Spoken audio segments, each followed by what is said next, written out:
क्या आपने कभी यह सोचा है कि ज़्यादातर लोग फाइनेंशियल फ्रीडम का सपना देखते हैं। उन्हें लगता है कि बस इतना पैसा हो जाए कि फिर कभी काम करने की ज़रूरत न पड़े। लेकिन दिलचस्प बात यह है कि कई लोग जब सच में फाइनेंशियल फ्रीडम हासिल कर लेते हैं तब भी काम करना नहीं छोड़ते। कई सफल इन्वेस्टर, एंटरप्रेन्योर्स, बिजनेस ओनर्स और प्रोफेशनल्स आज भी पूरी लगन से काम करते हैं, जबकि उनके पास जीवन भर के लिए पर्याप्त धन होता है। तो आखिर ऐसा क्यों होता है? अगर पैसे की चिंता खत्म हो गई तो फिर काम करने की प्रेरणा कहाँ से आती है? क्या ये सिर्फ और ज़्यादा पैसा कमाने की इच्छा है, या फिर काम इंसान को पहचान, उद्देश्य, सीखने का अवसर और जीवन में संतुलन देता है? इस वीडियो में हम समझेंगे कि फाइनेंशियल फ्रीडम के बाद भी कई लोग काम करना क्यों नहीं छोड़ते, और इस सोच से हम अपने कैरियर और निवेश के बारे में भी सीख सकते हैं। अक्सर लोग फाइनेंशियल फ्रीडम और रिटायरमेंट को एक ही मान लेते हैं। उन्हें लगता है कि जिस दिन इंसान आर्थिक रूप से स्वतंत्र हो जाएगा उसी दिन वह काम करना भी छोड़ देगा। लेकिन वास्तविकता इससे अलग है। ये दोनों एक दूसरे से जुड़े जरूर हैं, लेकिन इनका मतलब बिल्कुल एक जैसा नहीं है।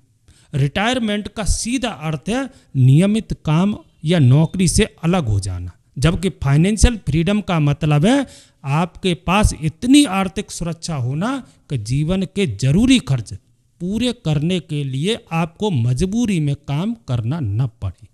यानी अब आपका समय, आपके फैसले और आपका काम किसी आर्थिक दबाव से नहीं बल्कि आपकी अपनी पसंद से तय होता है। यही सबसे बड़ा अंतर है। फाइनेंशियल फ्रीडम आपको एक महत्वपूर्ण चीज़ देती है, वह यह है चॉइस। अब आप काम इसलिए नहीं करते क्योंकि हर महीने बिल्स भरने हैं या सिर्फ सैलरी का इंतज़ार करना है, बल्कि आप काम इसलिए करते हैं क्योंकि आपको अपना काम पसंद है। आप कुछ नया सीखना चाहती हैं, लोगों के लिए मूल्य बनाना चाहती हैं, या अपने अनुभव का बेहतर उपयोग करना चाहती है। दूसरी तरफ रिटायरमेंट केवल काम से दूरी बनाने का निर्णय हो सकता है, लेकिन फाइनेंशियल फ्रीडम आपको यह तय करने की आज़ादी देती है कि आपको कितना काम करना है, कैसा काम करना है और किस उद्देश्य के साथ काम करना है। यही कारण है कि कई सफल इन्वेस्टर, एंटरप्रेन्योर्स, बिजनेस ओनर्स और प्रोफेशनल आर्थिक रूप से पूरी तरह स्वतंत्र होने के बाद भी हर सुबह उत्साह के साथ काम करना जारी रखती है, क्योंकि उनके लिए काम अब एक मजबूरी नहीं बल्कि एक सचेत चुनाव बन चुका होता है।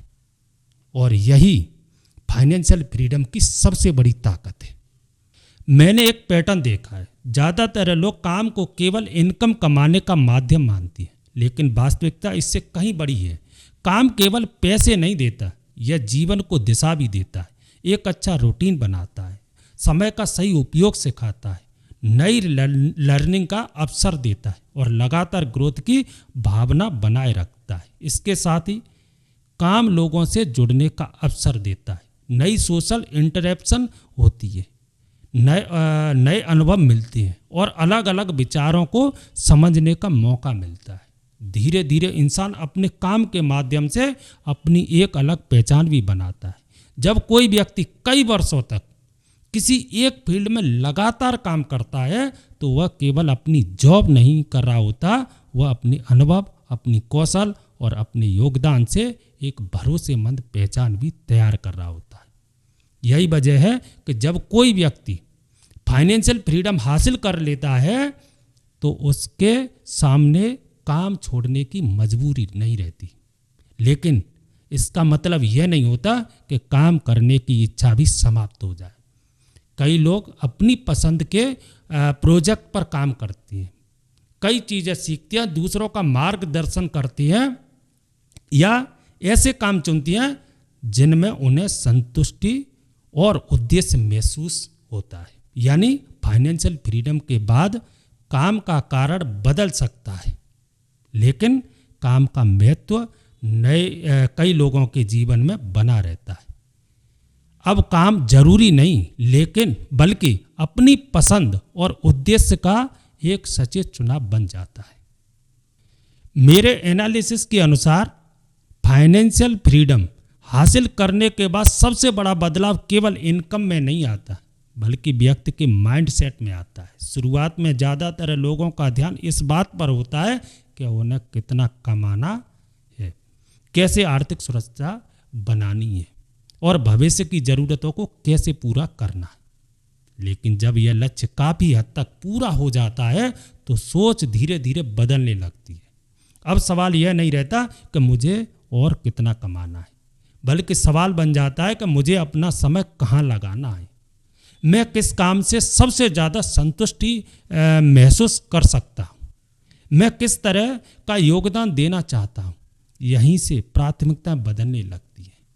फाइनेंशियल फ्रीडम के बाद पैसा अक्सर जीवन का मुख्य लक्ष्य नहीं रहता, उसकी जगह पर्पस, मीनिंग, सीखना, बेहतर काम करना और दूसरों के लिए मूल्य क्रिएट करना ज़्यादा महत्वपूर्ण महसूस होने लगता है। कई लोग अपनी पसंद के प्रोजेक्ट चुनती हैं, कुछ नया सीखती हैं, अपने अनुभव साझा करती हैं या ऐसे काम करती हैं जिनमें उन्हें लंबे समय तक उत्साह रहे। यानी फाइनेंशियल फ्रीडम केवल आर्थिक स्वतंत्रता नहीं देती, यह अपने समय और ऊर्जा का उपयोग अपनी प्राथमिकताओं के अनुसार करने की आज़ादी भी देती है। मेरे एनालिसिस के अनुसार लंबे समय में बहुत से लोग केवल अधिक पैसा नहीं बल्कि ऐसा पर्पस तलाशते हैं जो उनके काम को अर्थपूर्ण और संतोषजनक बना सके। एक और दिलचस्प बात, अक्सर यह माना जाता है कि हर व्यक्ति केवल पैसा कमाने के लिए काम करता है, लेकिन वास्तविक जीवन में ऐसा हमेशा नहीं होता। कई लोगों के लिए काम केवल इनकम का माध्यम नहीं होता, बल्कि उनकी रुचि, सीखने की इच्छा और खुद को बेहतर बनाने का एक तरीका भी होता है। कुछ लोगों को बिजनेस बनाना पसंद होता है, उन्हें नई आइडियाज़ पर काम करना, समस्याओं का समाधान ढूंढना और कुछ नया क्रिएट करना अच्छा लगता है। कुछ लोगों को इन्वेस्टिंग में आनंद आता है, वे मार्केट को समझना, कंपनियों का अध्ययन करना और लंबे समय तक सोचकर निर्णय लेना पसंद करते हैं। कुछ लोगों को टीचिंग पसंद होती है, उन्हें अपने अनुभव और ज्ञान को दूसरों तक पहुंचाने में संतुष्टि मिलती है। वहीं कुछ लोगों को राइटिंग पसंद होती है, वे अपने विचारों को शब्दों में व्यक्त करते हैं, दूसरों तक उपयोगी जानकारी पहुंचाना चाहती है। जब किसी व्यक्ति को अपना काम वास्तव में पसंद होता है तो फाइनेंशियल फ्रीडम मिलने के बाद उसके सामने काम छोड़ने की कोई मजबूरी नहीं रहती, बल्कि अब उसके पास अपनी पसंद का काम अपनी गति से और अपनी शर्तों पर करने की आज़ादी होती है। यानी काम अब केवल पैसा कमाने का साधन नहीं रहता, बल्कि सीखने, योगदान देने और अपने उद्देश्य के साथ जुड़े रहने का माध्यम बन जाता है। यही कारण है कि कई लोग फाइनेंशियल फ्रीडम के बाद भी खुशी और उत्साह के साथ काम करना जारी रखते हैं। फाइनेंशियल फ्रीडम के बाद रिस्क लेने की आज़ादी बढ़ जाती है। यह एक ऐसा पॉइंट है जिस पर अक्सर लोग कम ध्यान देते हैं। बहुत से लोग सोचते हैं कि फाइनेंशियल फ्रीडम मिलने के बाद व्यक्ति काम करना पूरी तरह बंद कर देता है, लेकिन कई बार वास्तविकता बिल्कुल अलग होती है। फाइनेंशियल फ्रीडम के बाद कई लोग अपने पुराने काम को छोड़ने के बजाय नए और अधिक इंटरेस्टिंग प्रोजेक्ट पर काम करना शुरू करते हैं।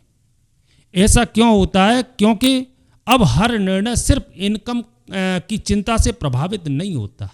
आर्थिक सुरक्षा होने पर व्यक्ति के पास अपनी रुचि के अनुसार नई चीज़ें सीखने, नए विचारों पर काम करने और अलग अलग एक्सपेरिमेंट करने की भी अधिक स्वतंत्रता होती है। यदि कोई प्रयास उम्मीद के अनुसार सफल ना भी हो तो उसका प्रभाव पहले जितना बड़ा महसूस नहीं होता।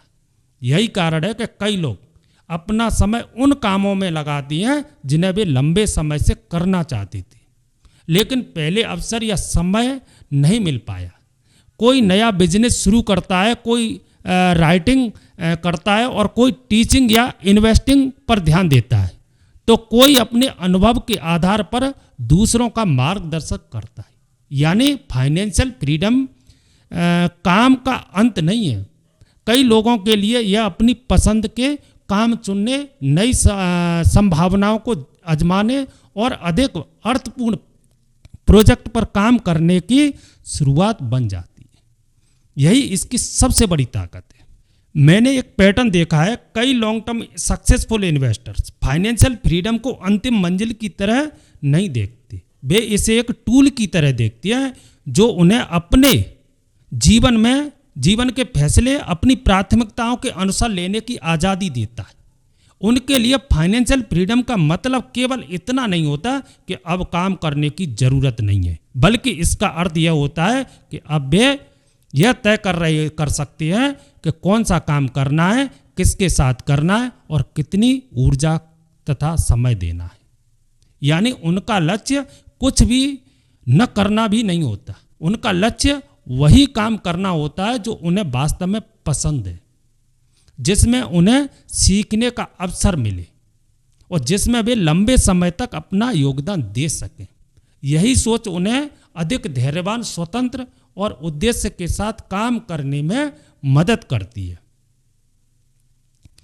इसी कारण कई फाइनेंशियली फ्री लोग आज भी पूरी तरह एक्टिव रहती है। वे नई आइडियाज़ पर काम करती हैं, बेहतर इन्वेस्टिंग डिसीजन लेती हैं, अपने अनुभव साझा करती हैं या ऐसे प्रोजेक्ट चुनती हैं जो उनके मूल्यों और रुचि से मेल खाती है। यानी फाइनेंशियल फ्रीडम उनके लिए रुकने का संकेत नहीं है, यह अपनी शर्तों पर अधिक अर्थपूर्ण, संतुलित और उद्देश्यपूर्ण जीवन जीने की स्वतंत्रता का माध्यम है। यही सोच लंबी अवधि में कई सफल इन्वेस्टर को लगातार आगे बढ़ने की प्रेरणा देती है। मेरे एनालिसिस के अनुसार फाइनेंशियल फ्रीडम का वास्तविक अर्थ सिर्फ काम से दूर हो जाना नहीं है। इसका मतलब यह भी नहीं है कि आप सुबह उठें और पूरे दिन कुछ न कुछ करें। असल मायने में फाइनेंशियल फ्रीडम का अर्थ है आपके पास अपने समय का उपयोग अपनी चॉइस के अनुसार करने की स्वतंत्रता हो। अब आपके निर्णय केवल आर्थिक जरूरतों से तय न हो, बल्कि आपकी प्राथमिकताओं, रुचियों और जीवन के उद्देश्यों के अनुसार हो। अगर आप काम करना चाहें तो अपनी पसंद का काम करें। अगर कुछ समय आराम करना चाहें तो वह भी आपके अपने निर्णय का हिस्सा हो। अगर आप नया बिजनेस शुरू करना चाहें तो उस दिशा में भी कदम बढ़ा सकें। अगर आप नई स्किल सीखना चाहें तो या नई बुक पढ़ना चाहें या किसी नए प्रोजेक्ट पर काम करना चाहें तो आपके पास वह अवसर हो। यानी फाइनेंशियल फ्रीडम विकल्पों को सीमित नहीं करती, बल्कि उन्हें बढ़ाती है। यही इसकी सबसे बड़ी ताकत है। मेरे एनालिसिस के अनुसार सच्ची आर्थिक स्वतंत्रता का मतलब काम से भागना नहीं, बल्कि यह तय कर पाना है कि आपका समय, आपकी ऊर्जा और आपका ध्यान किस दिशा में लगाया जाए। यानी फ्रीडम का अर्थ एक्टिविटी की कमी नहीं, फ्रीडम का वास्तविक अर्थ है जीवन के महत्वपूर्ण निर्णय, अपनी चॉइस, अपने उद्देश्य और अपनी प्राथमिकताओं के अनुसार लेने की आज़ादी। चलिए इस टॉपिक का कंक्लूजन करते हैं। अधिकांश लोग मानते हैं कि फाइनेंशियल फ्रीडम का अंतिम परिणाम काम करना छोड़ देना है, लेकिन वास्तविकता अक्सर इससे अलग होती है। कई रिसर्च यह संकेत देती है कि जब किसी व्यक्ति की बुनियादी आर्थिक ज़रूरतें पूरी हो जाती हैं तो उसकी प्राथमिकता बदलने लगती है। धीरे धीरे पर्पस, ग्रोथ, सीखना और कंट्रीब्यूशंस ज़्यादा महत्वपूर्ण महसूस होने लगती है। मेरे एनालिसिस के अनुसार फाइनेंशियल फ्रीडम का सबसे बड़ा लाभ सिर्फ अधिक पैसा होना नहीं है, बल्कि अपने समय, अपनी ऊर्जा और अपने निर्णयों पर अधिक नियंत्रण होना। यही स्वतंत्रता व्यक्ति को यह चुनने का अवसर देती है कि वह कौन सा काम करना चाहता है, कितना काम करना चाहता है और किस उद्देश्य के साथ काम करना चाहता है। याद रखिए, फाइनेंशियल फ्रीडम का मतलब कुछ भी न करना नहीं है। इसका वास्तविक अर्थ है मजबूरी के बजाय अपनी चॉइस के आधार पर जीवन जीना। शायद यही कारण है कि कई फाइनेंशियल फ्री लोग आज भी नई चीज़ें सीखते हैं, नए प्रोजेक्ट पर काम करते हैं और अपनी पसंद के अनुसार सक्रिय जीवन जीना जारी रखते हैं। यही फाइनेंशियल फ्रीडम की सबसे बड़ी ताकत है। तो आज के वीडियो में बस इतना ही, मिलते हैं अगले वीडियो में, तब तक के लिए जय हिंद।